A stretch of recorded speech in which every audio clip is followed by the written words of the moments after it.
Imagina ter apenas 16 anos e receber a missão de matar o maior bruxo da sua época.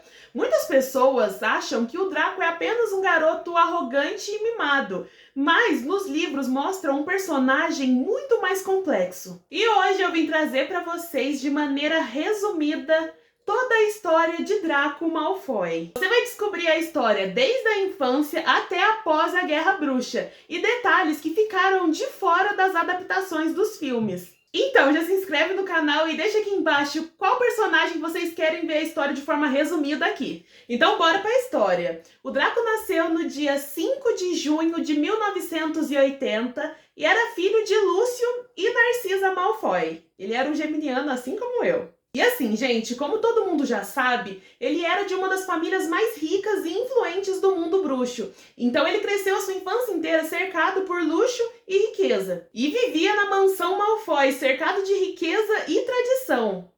Mas tem um detalhe muito importante que quase não foi explorado nos filmes. Desde pequeno, Draco foi ensinado que carregar o sobrenome Malfoy era uma responsabilidade muito importante. E o Lúcio colocava muita expectativa em cima do menino. O Draco cresceu ouvindo que tinha que honrar a família Malfoy, respeitar apenas as pessoas de sangue puro e nunca demonstrar fraqueza. Ou seja, gente, muito antes do Draco conhecer o Harry Potter, ele já tinha um caminho traçado a seguir. Mas muito antes de ir para Hogwarts, o Draco já ouvia falar sobre a fama de Harry Potter. Ele tentou fazer uma amizade com o Harry, mas o Harry recusa a mão dele, não quer saber da amizade dele. E ali se cria uma rivalidade que duraria muitos anos, né, gente? Só que assim, no filme isso não é muito explorado, mas nos livros existe um detalhe muito importante. O Draco nunca entendeu por que o Harry recusou a sua amizade. E na cabeça dele, o Harry não estava recusando apenas um colega de escola ou um amigo. Ele estava recusando uma das famílias bruxas mais ricas e influentes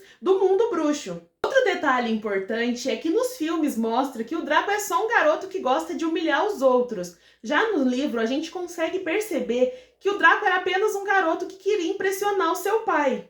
Ai, gente, era só uma criança tentando impressionar o pai dele. E aquele Lúcio que era um saco, né? Sempre que Lúcio aparecia, Draco mudava totalmente o jeito de se comportar. Ele queria mostrar pro pai que ele merecia o sobrenome Malfoy. Outro detalhe importante que quase não mostra nos filmes é que o Draco ele era excelente na aula de poções. E também era um jogador talentoso de quadribol. A gente consegue ver um pouquinho, né, dele jogando quadribol no filme, mas isso é mostrado muito mais e muito mais desenvolvido nos livros. E agora vamos falar da missão impossível, né, gente? Depois que o Lúcio ele perde o prestígio diante de Voldemort, a família Malfoy ela perde o prestígio e como punição, o Voldemort dá uma missão impossível pro Draco, que era assassinar Alvo Dumbledore, que era o maior bruxo de sua época. É quase impossível pensar isso, cara, para um menino de 16 anos tendo que matar o maior bruxo do seu século ali.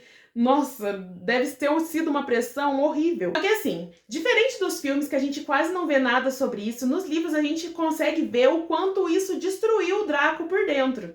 Ele começa a emagrecer, ele quase não dorme e passa meses tentando consertar o armário sumidouro para que os Comensais da Morte possam entrar no castelo de Hogwarts. O filme passa isso muito rápido, mas nos livros fica claro que ele tá completamente desesperado. Os livros mostram que ele chorava, entrava em pânico e morria de medo que o Voldemort matasse os seus pais caso ele fracassasse na missão. E quando o Draco finalmente encontra o Dumbledore, ele não consegue lançar o feitiço para matar o alvo.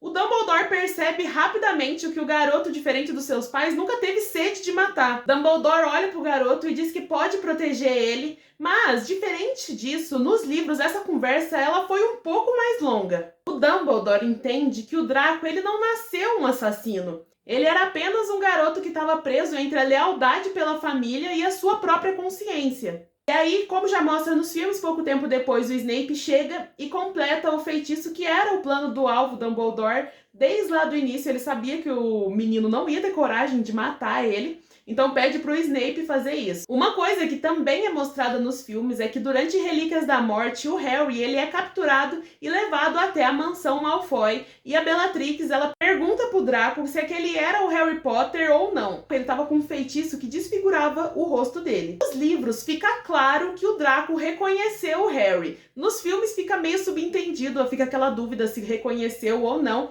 mas o Draco resolve não entregar Harry Potter na mão dos comensais da sua família. Assim, foi uma pequena decisão que mudou totalmente a forma com que as pessoas viam o Draco. E teve toda aquela coisa, né, sobre a guerra bruxa, que o Draco tava dos lados dos comensais, mas ele não queria lutar, ele só queria proteger a sua família. No filme também temos a cena, né, que a Narcisa vai conferir se o Harry tá morto, ela sabe que o Harry tá vivo, e pergunta se o Draco tá bem. Então Narcisa mente para o Voldemort falando que o Harry tá morto. Que assim, na minha opinião, é uma pequena retençãozinha de tudo de ruim que a Narcisa fez também. A gente percebe que ela também só estava presa à lealdade da família dela. Não que ela seja muito boazinha, né? A gente sabe que a Narcisa tem muitas questões duvidosas e muitas escolhas duvidosas também. Só dela estar com o Lúcio já é totalmente duvidoso.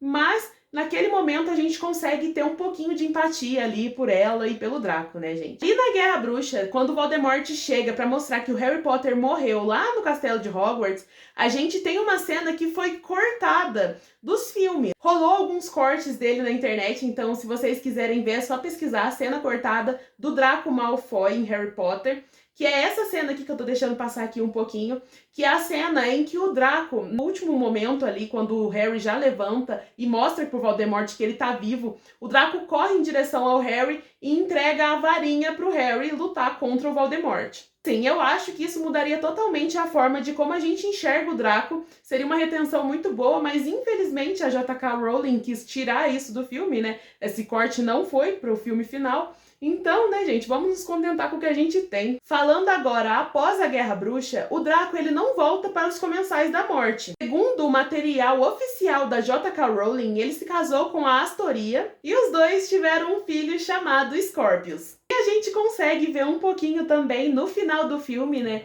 que é quando o Harry vai com a Gina, o Rony e a Hermione levar os filhos para pegar o trem de Hogwarts. O Scorpio aparece ali um pouquinho, então a gente sabe como que foi ali o filho do Draco Malfoy com a Astoria. A Astoria, ela não compartilhava da antiga tradição de supremacia que os Comensais da Morte costumavam pensar. Então a criação do Scorpius foi totalmente diferente. O Draco decidiu que o filho dele teria uma infância diferente da que ele teve, ou no caso, a que ele não teve, né, gente? Essa é com certeza uma das maiores provas da diferença entre Draco e do Lúcio, né, gente? A forma em que os dois escolheram criar os seus filhos.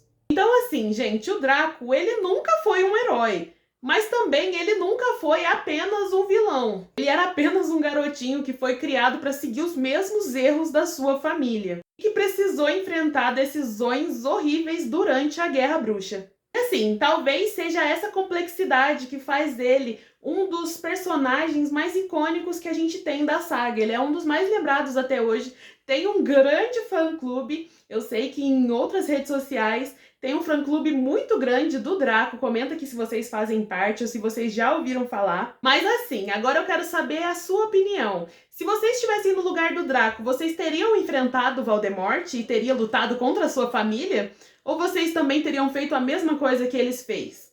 Escreve aqui nos comentários porque eu amo ler todos. Comenta aqui também quais outros personagens você gostaria de saber a história de maneira resumida, mais rápida. Deixa seu like, se inscreve no canal e não esqueça de comentar se vocês gostam do loirinho malvado, porque assim, eu adoro.